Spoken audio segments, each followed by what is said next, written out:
Welcome back ಸ್ನೇಹಿತರೆ. ನಾನಿವತ್ತು ನಿಮ್ಮ ಮುಂದೆ ಬಂದಿರುವಂತಹದ್ದು ಒಂದು ವಿಶೇಷ ಮಾಹಿತಿಯೊಂದಿಗೆ.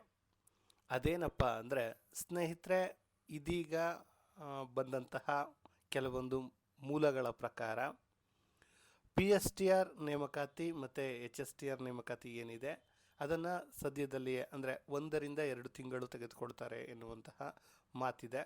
2 ತಿಂಗಳಲ್ಲಿ ತೆಗೆದುಕೊಂಡು ಏನು ಜಸ್ಟ್ ಒಂದು 5-6 ತಿಂಗಳೊಳಗಡೆ ಕಂಪ್ಲೀಟ್ ಮಾಡ್ತಾರೆ ಎನ್ನುವಂತಹ ಮಾತುಗಳು ಕೇಳಿ ಬರ್ತಿದೆ. ಸೊ ಇದನ್ನು ನಾನು ಹೇಳಿದ ತಕ್ಷಣ ನಿಮಗೆ ತಲೆಯಲ್ಲಿ ಒಂದು ಮೂಡಿರ್ಬೋದು, ಏನು ಸರ್ ಮಾಡ್ತಾರೆ, ಎಲ್ಲಿ ಮಾಡ್ತಾರೆ ಸರ್?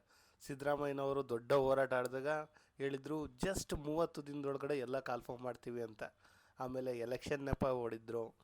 ಆಮೇಲೆ ಈಗ 2-3 ತಿಂಗಳು ಹೇಳ್ತಿದ್ದಾರೆ. ನೆಕ್ಸ್ಟು ಏನು ಗ್ರಾಮ ಪಂಚಾಯತಿ ಎಲೆಕ್ಷನ್ ಬರುತ್ತೆ, ನೀತಿ ಸಂಹಿತೆ ಬರುತ್ತೆ, ಇನ್ನೆಲ್ಲಿ ಮಾಡ್ತಾರೆ ಎನ್ನುವಂತಹ ಪ್ರಶ್ನೆಯನ್ನು ನೀವು ನನ್ನನ್ನು ಕೇಳ್ಬೋದು.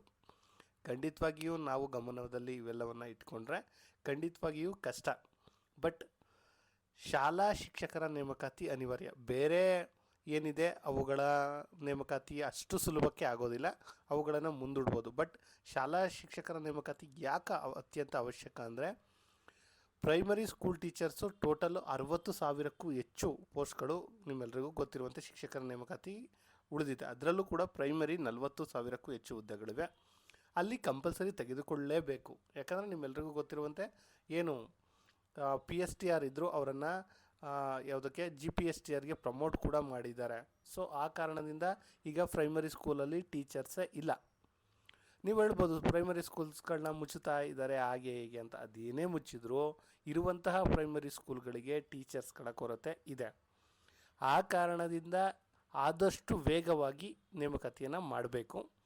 ಒಂದು ವೇಳೆ ಅಂದರೆ ನೆಕ್ಸ್ಟ್ ಮಂತು ಮೇ ಅಥವಾ ಜೂನ್ ಒಳಗಡೆ ಕರೆದ್ರೆ 3-4 ತಿಂಗಳೊಳಗಡೆ ಕಂಪ್ಲೀಟ್ ಪ್ರೋಸೆಸನ್ನು ಮುಗಿಸ್ಲೇಬೇಕು. ಮುಗಿಸಿದ್ರೆ ಮಾತ್ರ ಕ್ವಾಲಿಟಿ ಎಜುಕೇಷನನ್ನು ಕರ್ನಾಟಕದಲ್ಲಿ ಕೊಡಲು ಸಾಧ್ಯ, ಅದರಲ್ಲೂ ಕೂಡ ಸರ್ಕಾರಿ ಶಾಲೆಯಲ್ಲಿ.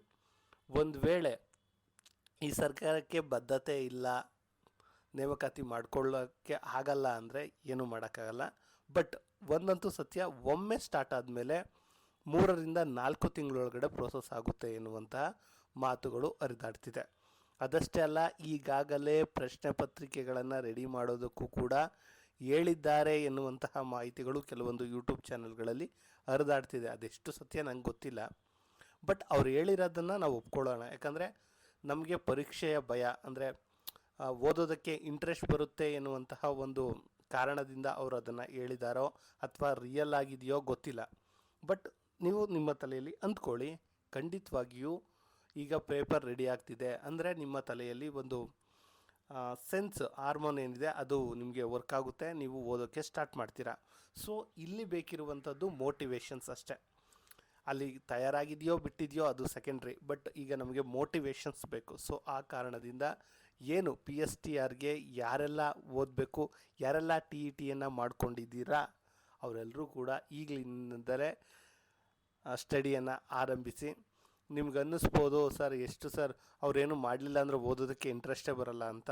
ಖಂಡಿತವಾಗಿಯೂ ಯಾವುದೇ ಒಂದು ಇದಾದರೂ ಕೂಡ ಓದೋದಕ್ಕೆ ಇಂಟ್ರೆಸ್ಟ್ ಬರೋದಿಲ್ಲ. ಬಟ್ ಇಂಟ್ರೆಸ್ಟನ್ನು ಕಳ್ಕೊಬೇಡಿ. ಬರಲಿಲ್ಲ ಅಂದರೂ ಪರವಾಗಿಲ್ಲ, ಆದರೆ ಇಂಟ್ರೆಸ್ಟನ್ನು ಕಳ್ಕೊಬೇಡಿ. ಇಂಟ್ರೆಸ್ಟನ್ನು ಕಳ್ಕೊಂಡ್ರೆ ಏನು ಬೇಕಾದರೂ ಆಗುತ್ತೆ.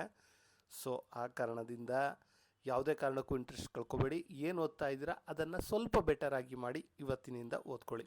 ಇನ್ನು ನನ್ನ ಬಗ್ಗೆ ಕೇಳ್ಬೋದು ನೀವು, ಸರ್ ನೀವು ನೋಡಿದರೆ ಯಾವುದೋ PSTR ಬಗ್ಗೆ ಹೇಳೋದು ಬಿಟ್ಟು ಏನೋ 6, 7, 8, 9, 10ನೇ ತರಗತಿ ಸೋಷಿಯಲ್ ಸೈನ್ಸನ್ನು ಹೇಗೆ ಕ್ಲಾಸ್ ಮಾಡ್ತಾ ಇದ್ದೀರಾ, PSTRಗೆ ಮಾಡ್ತಿಲ್ಲ ಅಂತ. ಖಂಡಿತವಾಗಿಯೂ ನನ್ನದೂ ಇದೆ.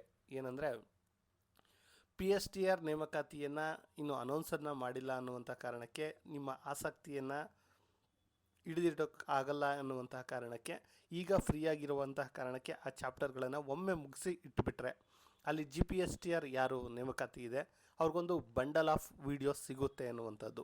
ಈಗಾಗಲೇ 6, 7 ಮುಗಿದಿದೆ. 8ನೇ ತರಗತಿ ನಾಳೆ ನಡೆದ್ರೊಳಗಡೆ ಮುಗಿಯುತ್ತೆ. ಈ ವೀಕೋ ಅಥವಾ ಈ ಮಂತ್ ಒಳಗಡೆ ಅದೆಲ್ಲವನ್ನು ಕಂಪ್ಲೀಟ್ ಮಾಡ್ತೀನಿ. ಐ ಥಿಂಕ್ ನಾನು 20ನೇ ತಾರೀಕು ಒಳಗಡೆ ಮುಗಿಸ್ಬೇಕು, 20 ಒಳಗಡೆ ಮುಗಿಸ್ಬೇಕು ಅಂದ್ಕೊಂಡಿದ್ದೀನಿ. ಏನು GPSTR ಕ್ಲಾಸ್ ಸೋಷಿಯಲ್ ಸೈನ್ಸನ್ನು 10th ಆ 20ರೊಳಗಡೆ ಏನಾದರೂ ಮುಗೀತು ಅಂದರೆ ನೆಕ್ಸ್ಟು ಏನು PSTRಗೆ ಬೇಕಾದಂತಹ ನೇಮಕಾತಿಗೆ ಬೇಕಾದಂಥ ಇಂಚಿಂಚು ಮಾಹಿತಿಯನ್ನು ನಿಮಗೆ ಕೊಡ್ತೀನಿ. ಅದಷ್ಟೇ ಅಲ್ಲದೆ ಕ್ಲಾಸ್ಗಳನ್ನು ಕೂಡ ಮಾಡ್ತೀನಿ, PDF ಗಳನ್ನು ಕೂಡ ಒದಗಿಸುವಂಥ ಕೆಲಸವನ್ನು ಮಾಡ್ತೀನಿ. ಯಾಕಪ್ಪ ನಾನು ಈ ಮಾಹಿತಿಯನ್ನು ತಂದೆ ಅಂದರೆ, ಸ್ನೇಹಿತರೆ ತುಂಬ ಜನ ಹೇಳ್ತಾ ಇದ್ರಿ ನೀವೆಲ್ಲರೂ, ಸರ್ ಅದು PSTRನ ಕ್ಲಾಸನ್ನೇ ಮರ್ತು ಬಿಟ್ಟಿದ್ದೀರಾ, ಜಸ್ಟ್ ಈಗ GPS ಸ್ಟಿಯರಿಂಗ್ ಮಾಡ್ತಿದ್ದೀರಾ ಅಂತ ಏನು ಕೇಳಿದ್ರಿ, ಅದಕ್ಕೆ ಉತ್ತರವಾಗಿ ಹೇಳ್ತಾ ಇದ್ದೇನೆ. ಮತ್ತು ಕೆಲವೊಂದು ಮಾಹಿತಿ ಕೂಡ ಇತ್ತೀಚೆಗೆ ಸಿಕ್ಕಿದಾಗ ನನಗೂ ಕೂಡ ಕೆಲವೊಂದು ಬಲ್ಲ ಮೂಲಗಳು ಹೇಳಿದಾಗ, ಸರ್ ಇದ್ರ ಬಗ್ಗೆ ಒಂದು ವಿಡಿಯೋ ಮಾಡಿ ಅಂತ ಕೂಡ ನನಗೆ ಕಾಮೆಂಟನ್ನು ಹಾಕಿದರು. ಸರ್ ಈ PSTR ನೇಮಕಾತಿ ಬಗ್ಗೆ ಹೇಳಿ, ಸ್ವಲ್ಪ ಎಚ್ಚರ ಅಂದರೆ ವಿದ್ಯಾರ್ಥಿಗಳೇನಿದ್ದಾರೆ ಅವರಲ್ಲಿ ಸ್ವಲ್ಪ ಅರಿವು ಮೂಡಿಸಿ ಅಂತ ಹೇಳಿದರು. ಸೊ ಆ ಕಾರಣದಿಂದ ಈ ವಿಡಿಯೋನ ಮಾಡ್ತಾಯಿದ್ದೀನಿ. ಈ ವಿಡಿಯೋ ನಿಮಗೆ ಸ್ವಲ್ಪ ಯೂಸ್ ಆಗಿದೆ, ನಿಮಗೊಂದು ಸ್ವಲ್ಪ ಮೋಟಿವೇಟ್ ಆಗಿದೆ ಅನ್ನೋದಾದರೆ ನಾನು ಈ ವಿಡಿಯೋ ಮಾಡಿದ್ದಕ್ಕೆ ನನಗೆ ಸಾರ್ಥಕ ಆಯಿತು. ಇನ್ನೊಂದು ವಿಚಾರ, ಕೆಲವೊಂದು ಹೇಳಿದರು ವಿಡಿಯೋ ಮಾಡಬೇಕಾದ್ರೆ ಕೆಲವೊಂದು ಪದಗಳನ್ನು ಬಳಸ್ತಾ ಇದ್ದಾರೆ, ಶಿಕ್ಷಣ ಸಚಿವರಿಗೆ, ಕೆಲವರಿಗೆ ಕಲಬೆರಕೆ, ಹಾಗೆ ಹೀಗೆ ಅಂತ. ಒಬ್ಬ ಟೀಚರ್ ಆದವನು ಕೆಲವೊಂದು ಹಿಡಿತದಲ್ಲಿ ಇಟ್ಕೋಬೇಕಾಗುತ್ತೆ. ಇಟ್ಸ್ ಓಕೆ, ಅದರ ಬಗ್ಗೆ ನಮಗೆ ಇಲ್ಲಿ ಮಾತುಗಳು ಬೇಡ. ಬಟ್ ಓಕೆ, ನಾವುಗಳು ಟೀಚರ್ ಆಗ್ತಾ ಇದ್ದೀವಿ ಅಂದಮೇಲೆ ನಾವುಗಳು ಏನು ಮಾಡಬೇಕು, ಜಸ್ಟ್ ಪ್ರಿಪೇರ್ ಅಷ್ಟೇ. ನಾವು ಪ್ರಿಪೇರ್ ಆಗ್ತಾ ಇರೋಣ, ಒಂದಲ್ಲ ಒಂದಿನ ಅವಕಾಶ ಸಿಗುತ್ತೆ ಅಂತ ಹೇಳ್ತಾ ಈ ವಿಡಿಯೋನ ಇಲ್ಲಿಗೆ ಮುಗಿಸ್ತಾ ಇದ್ದೇನೆ. ಧನ್ಯವಾದಗಳು.